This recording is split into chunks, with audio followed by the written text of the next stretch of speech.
Era el 31 de mayo de 2009. El sol caía lentamente sobre el horizonte de Río de Janeiro. En el aeropuerto internacional de Galeão, el bullicio habitual de un domingo parecía no presagiar absolutamente nada fuera de lo común.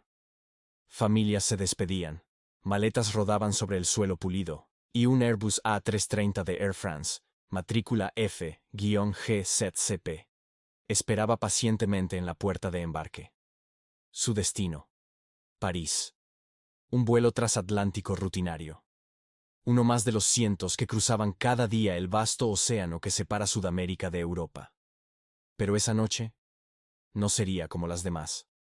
El avión era moderno, confiable, un orgullo de la ingeniería aeroespacial. Tenía apenas 4 años de servicio, y sus motores General Electric CF6 rugían con fuerza contenida mientras los técnicos hacían las últimas comprobaciones. A bordo, 216 pasajeros de casi 30 nacionalidades distintas.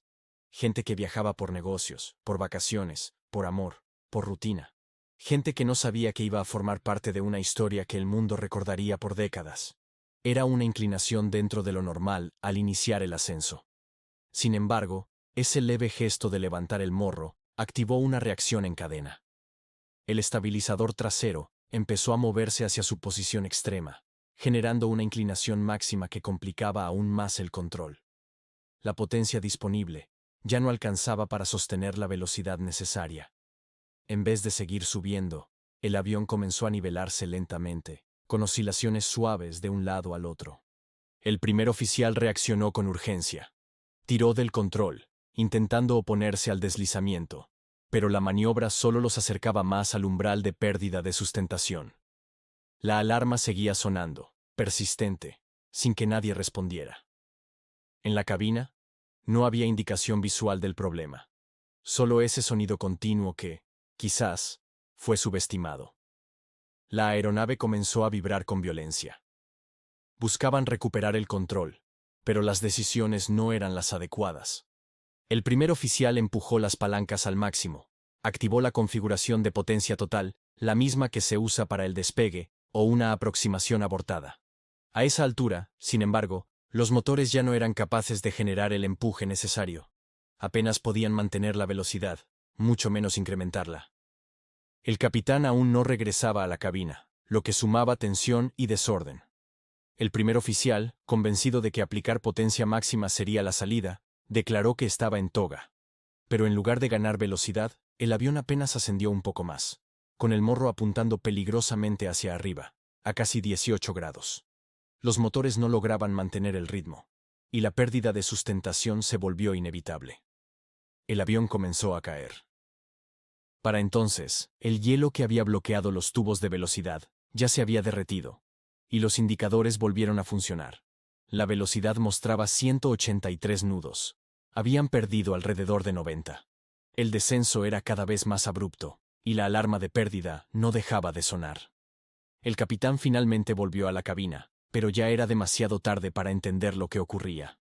Observó el caos sin comprenderlo del todo. Uno de los copilotos movía el joystick hacia la izquierda, pero el avión seguía cayendo, inclinándose hacia la derecha. Nada parecía responder. El primer oficial admitió en voz alta que ya no tenía el control. El capitán le indicó que mantuviera el control a la izquierda, sin saber que esa acción estaba contribuyendo al desastre. Fue entonces cuando otro de los pilotos, aparentemente más lúcido, tomó los mandos.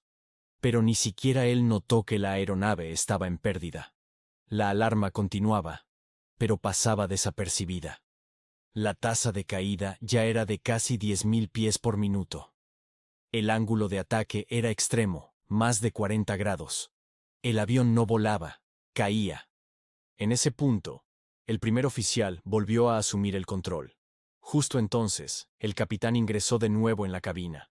La alarma se detuvo, lo que generó confusión. El avión seguía descendiendo de forma dramática.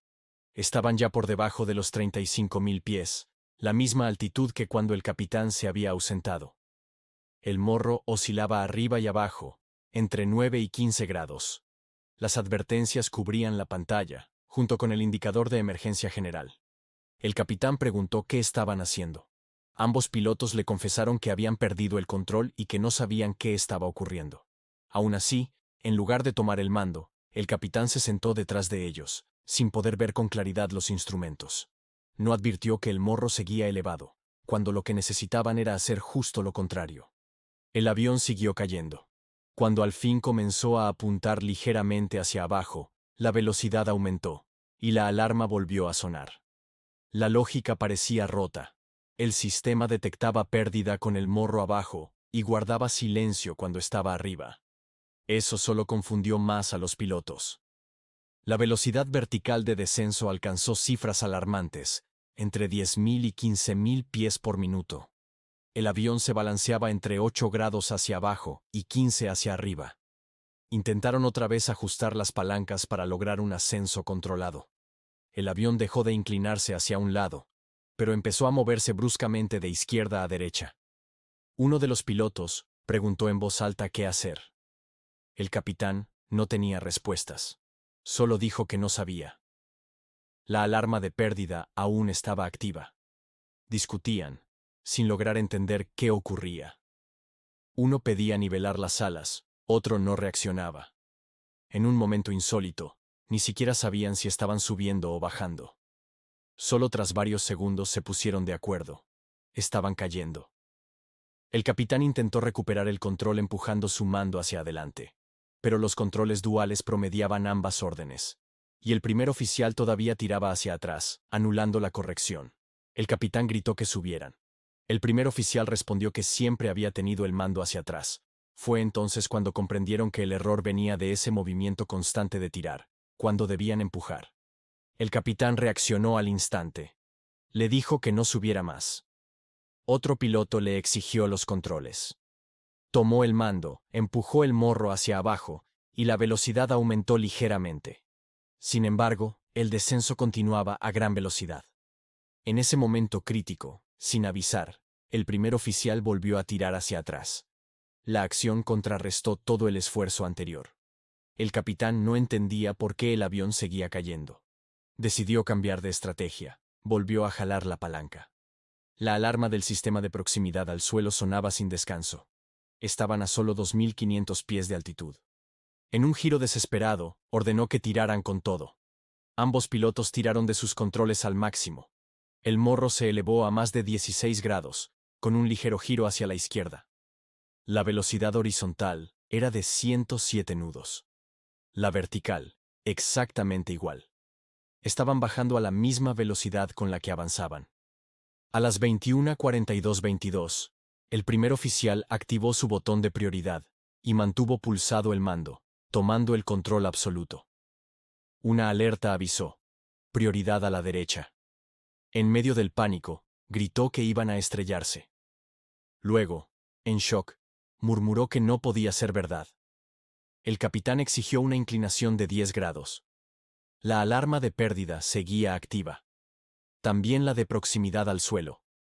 A las 21:44:28, el avión impactó contra el océano Atlántico con una inclinación de 45 grados y una velocidad de descenso de más de 10.900 pies por minuto. Se rompió en miles de fragmentos. Las 228 personas a bordo desaparecieron al instante. Durante horas, ningún centro de control advirtió la desaparición. Las fallas de comunicación por radio eran comunes en esa zona del Atlántico. Solo cuando se notó la ausencia de reportes desde la 1:53 de la madrugada, comenzó la preocupación. Nadie había recibido confirmación de posición. Se coordinaron todos los centros de control. El último contacto por radar había sido a la 1:33 UTC, sobre el archipiélago de Fernando de Noronha. Otros aviones intentaron contactar con el vuelo, sin éxito. Ni por radio, ni por satélite, ni mediante mensajes automáticos. No había rastro alguno. El 6 de junio comenzaron a encontrarse restos del avión flotando en el mar. Al día siguiente, aparecieron más fragmentos. Las esperanzas de recuperar las cajas negras eran mínimas. El fondo marino era profundo, irregular y difícil de explorar. Casi 2 años después, el 2 de abril de 2011, los restos fueron localizados en una zona plana, a 3.900 metros de profundidad, a solo 10 kilómetros del último punto registrado. Se envió un barco con submarinos para buscar las grabadoras. El 27 de abril se recuperó una caja negra. El 1 de mayo apareció su unidad de memoria. El 3 de mayo se halló la segunda caja, con las voces de cabina intactas. Con esta información se reconstruyó toda la tragedia. No hubo fallos técnicos. Fue el hielo en los tubos pitot lo que inició todo. Esa obstrucción desconectó el piloto automático justo en un momento crítico, en medio de fuertes corrientes y diferencias térmicas extremas. Volaban a gran altitud, a gran velocidad, en condiciones de aire muy fino. No siguieron el protocolo de velocidad no fiable. Y el primer impulso, tirar del mando, fue el peor posible. Nadie identificó correctamente la pérdida. Y cuando lo hicieron, era demasiado tarde. El accidente llevó a grandes cambios en la aviación. Nuevos entrenamientos, nuevas reglas para responder ante pérdida de datos de velocidad, mejoras en sondas, avisos, búsqueda, rescate y grabación dentro de la cabina. Todo, para que jamás se repita lo que ocurrió aquella noche con el vuelo 447 de Air France.